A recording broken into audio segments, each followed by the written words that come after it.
Welcome to the AANS Leaders in Neurosurgery series. I am your host for this installment. I am Alex Khalessi. I'm Professor and Chair of Neurosurgery at the University of California, San Diego.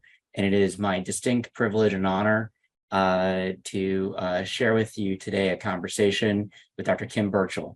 Dr. Burchiel needs no introduction as a luminary in our specialty, but I will indulge in one anyway.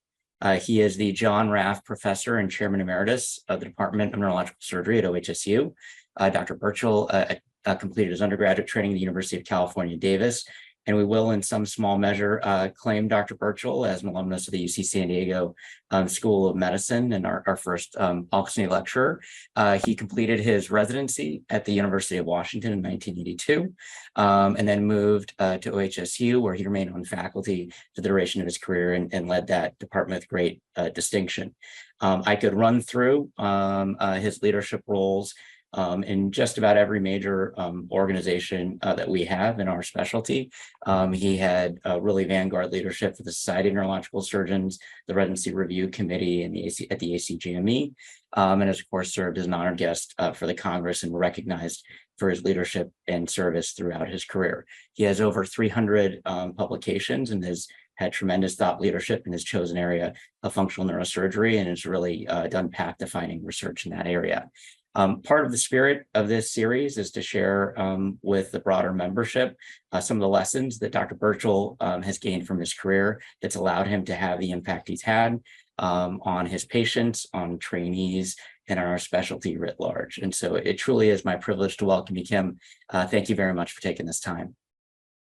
Alex, it is really a privilege to be considered a leader in neurosurgery. I hope what we discussed today will justify that designation. It's also, I have to say, personally gratifying that you're doing this. I've known you since residency, extraordinary person, USC, and then through your progression to San Diego, and then now the chairmanship. We worked together on the RC, and I've always been incredibly impressed with your intellect and your work ethic and personality. So again, doubly privileged today because you are doing this. Well, thank you, Kim. That's really generous. It's because I've really had a front row seat in a personal way to the impact you've had on others. So I think maybe just out of the gate, it'd be helpful for us to start with a conversation around as you reflect on all of the opportunities you've had in this specialty, how do you frame your own legacy, and what would you want viewers to think about in terms of your contributions? Sure. Yeah, I mean, legacy is a big word, and but I think we all hope that we're making some type of contribution.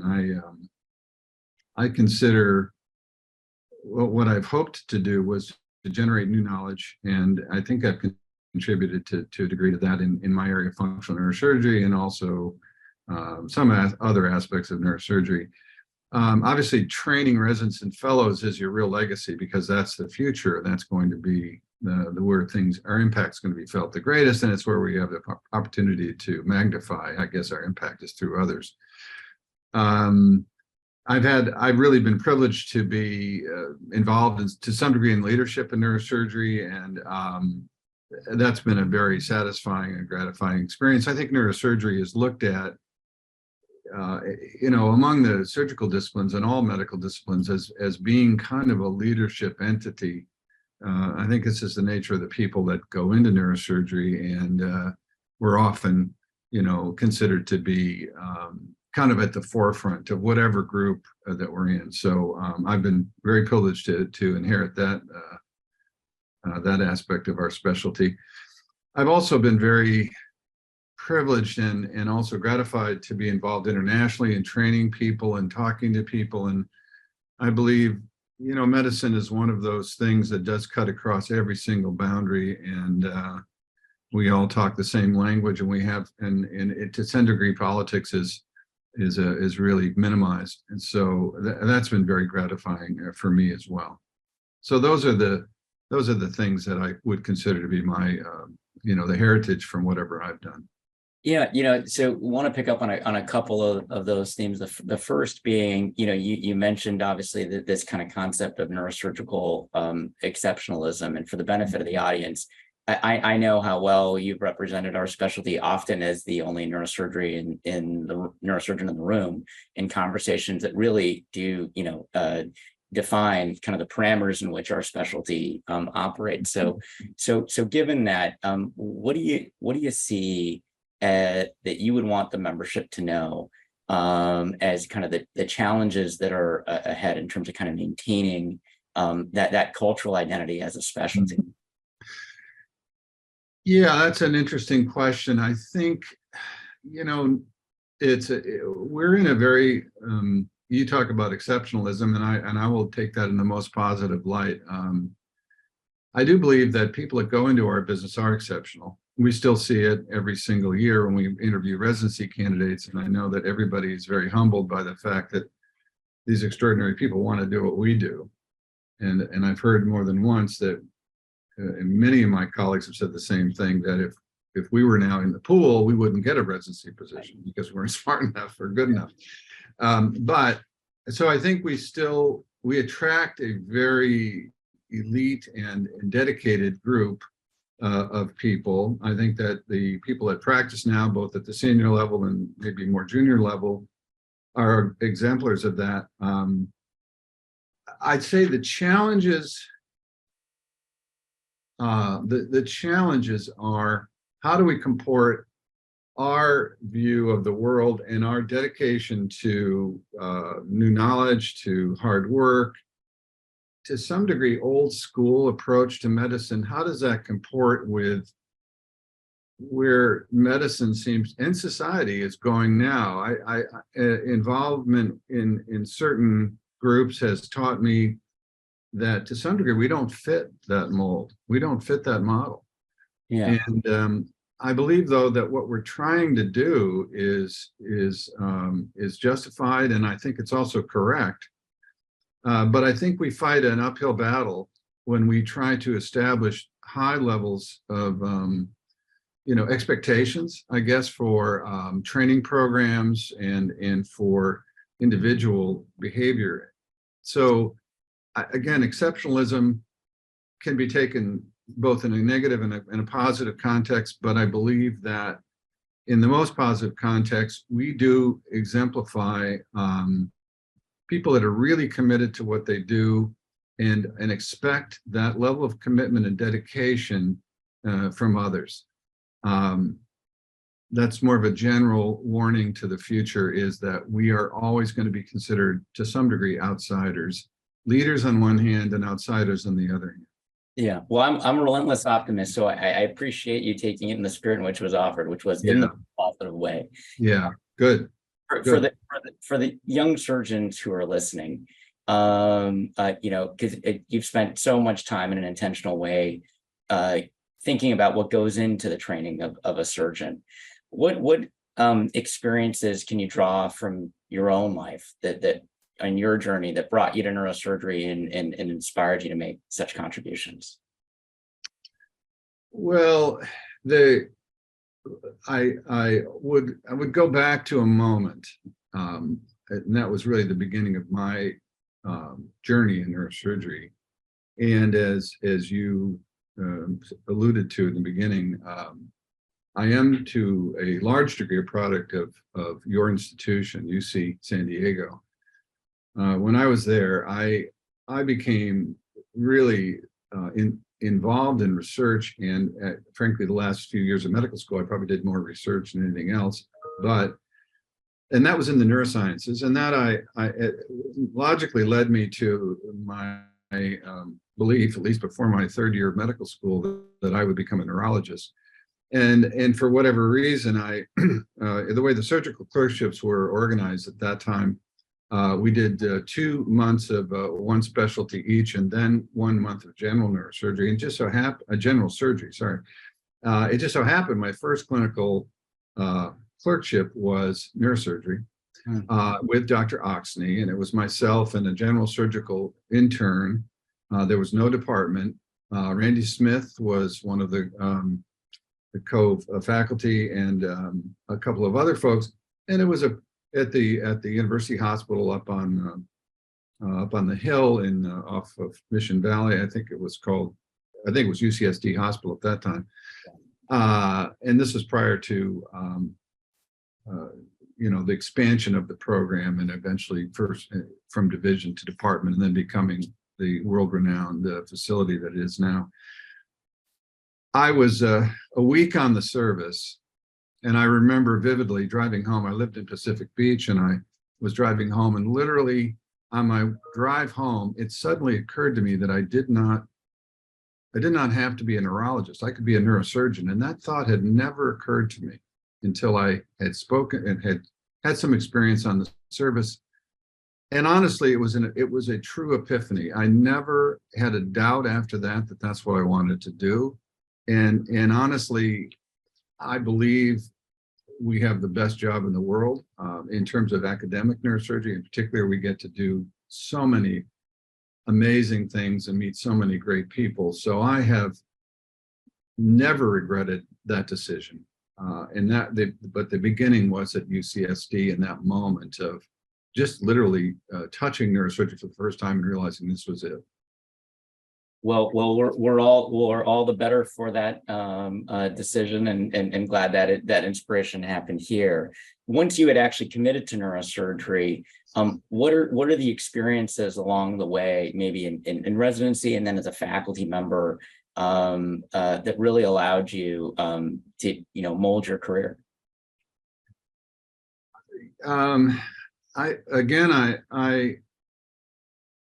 We do not have an easy job.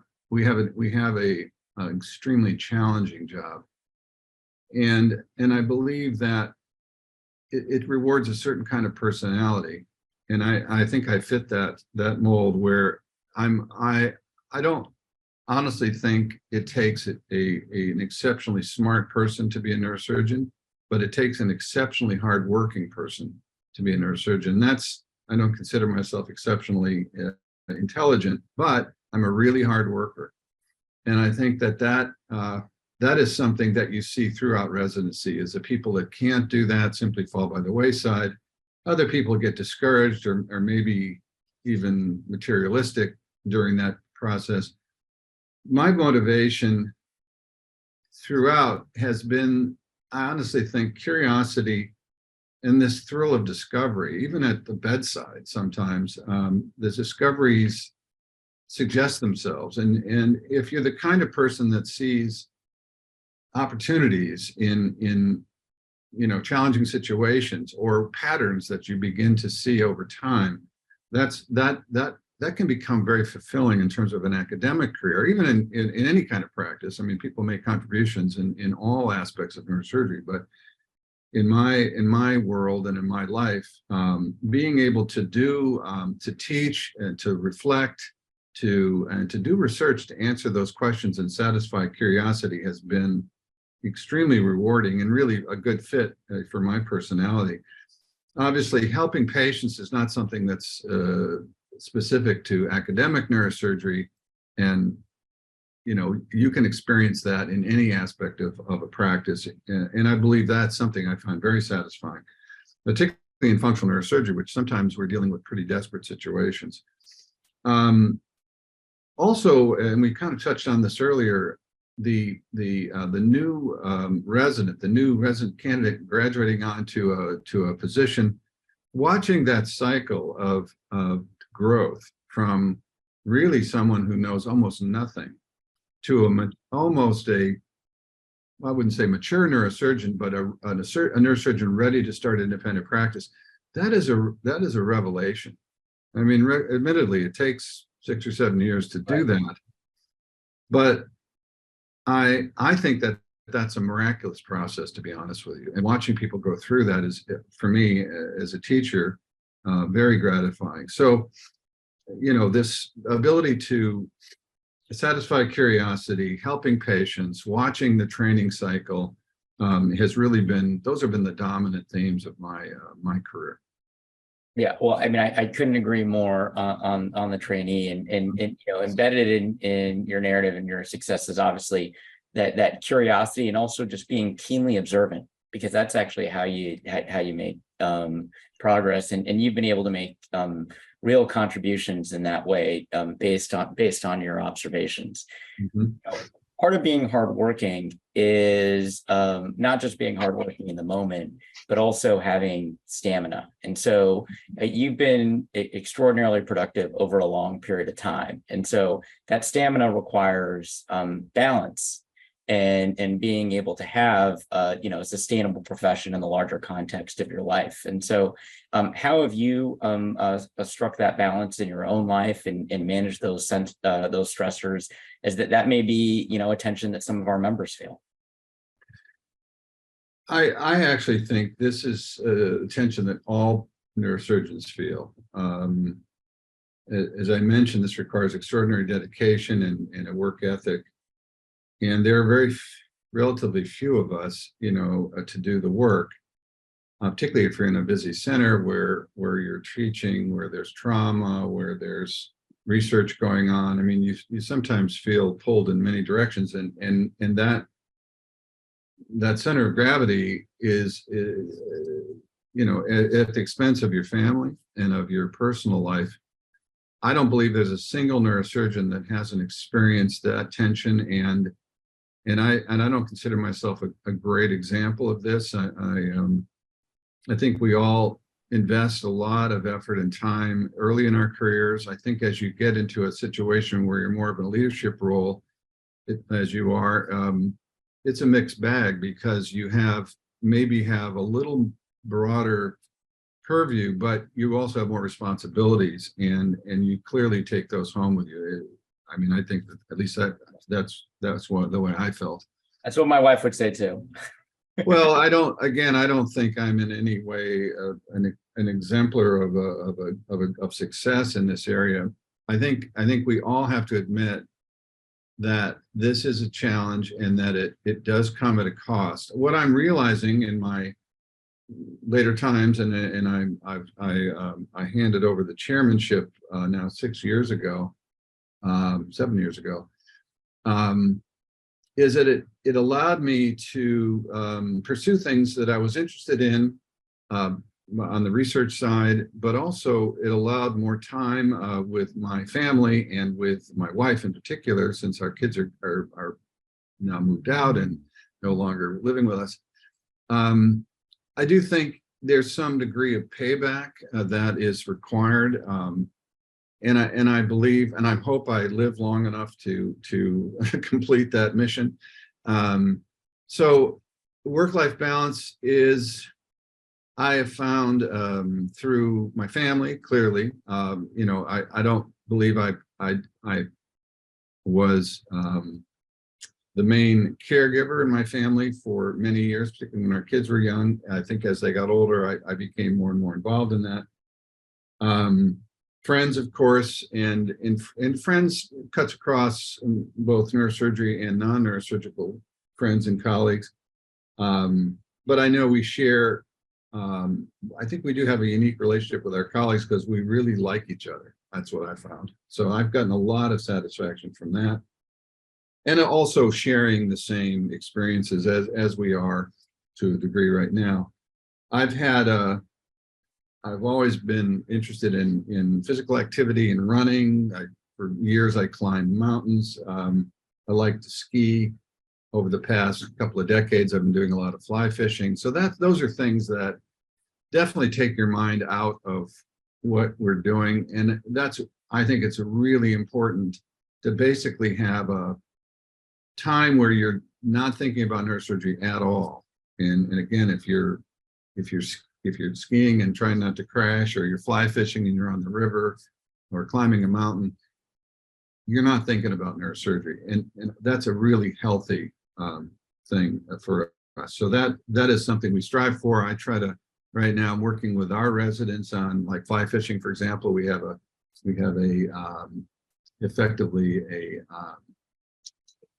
a course that we do in fly fishing for the residents, and then I'm taking 2 of the residents out next month to fish for a couple of days. So those kinds of things, I think we all have to build in to both not only improve our wellness, but improve the wellness of our colleagues and particularly our trainees. Outstanding.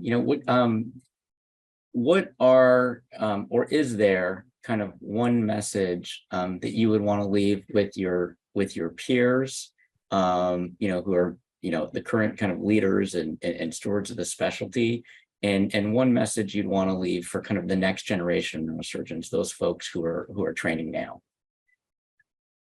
Not an easy. Yeah, thanks, Alex.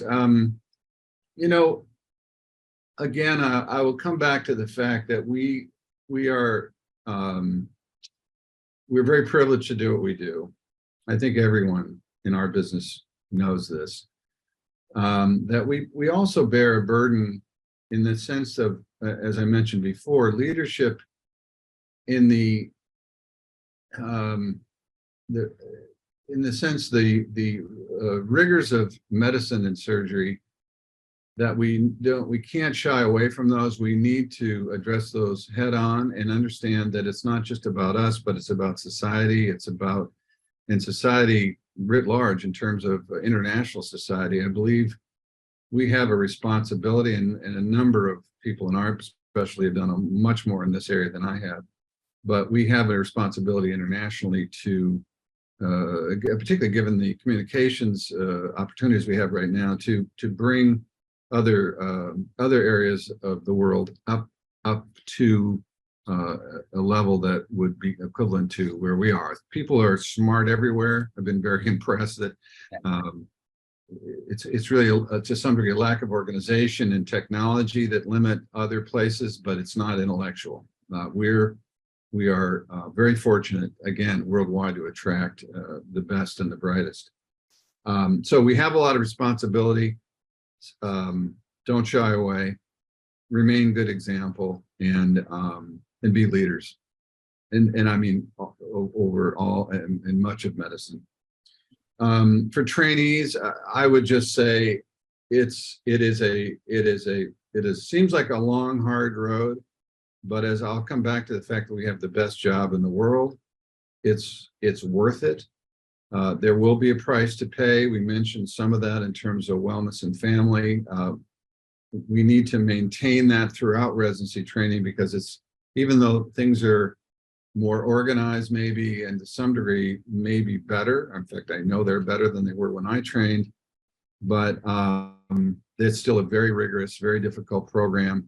You need to support each other. You need to derive that wellness as you go along, because it is a long journey, and if you're not enjoying yourself along the way, you may not make it. So maintain that, recognize that you're going to be living in a very satisfying world once everything is concluded and you move on into your career.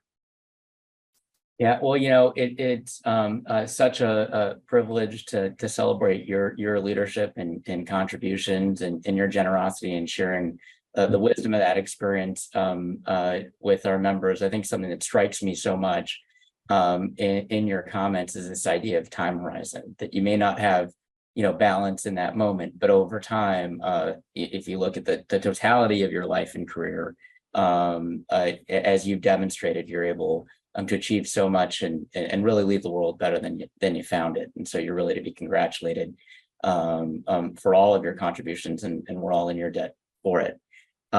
In closing, are there any last things that you wanted to touch on that we haven't had a chance to discuss? Yeah,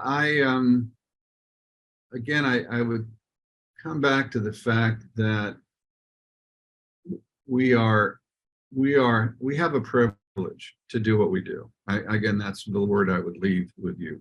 We're privileged. We're privileged to be dealing with patients in an unbelievably important moment of their life in many cases. We're dealing with the organ of behavior, and at least as far as we know, the most complex structure in the known universe. Nobody else can say that. So I honestly feel deeply privileged that we get to do that. and there's a responsibility both in patient care, but also in the acquisition of new knowledge. And in terms of, you know, the younger generation, I think this is what is fulfilling, is to be involved in this opportunity to be involved in the human nervous system and the brain in particular. And that should be a sustaining quality for trainees and young neurosurgeons that I think will be rewarding for them in the long run. And thank you for this, Alex. Again, I couldn't imagine a better person to talk to about this. Again, you are an exemplar of the best of the next generation, maybe 2 generations ago, but certainly the younger generation, and the leadership that your generation, and you in particular, have shown has been extraordinary. And we always hope that our trainees will be better than we are and do a better job, and you have absolutely exemplified that.